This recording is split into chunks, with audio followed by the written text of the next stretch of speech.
you help me put my wheelie back on, please?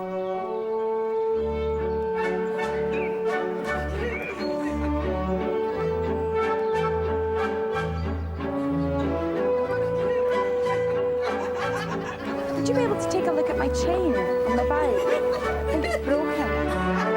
The chain's come off.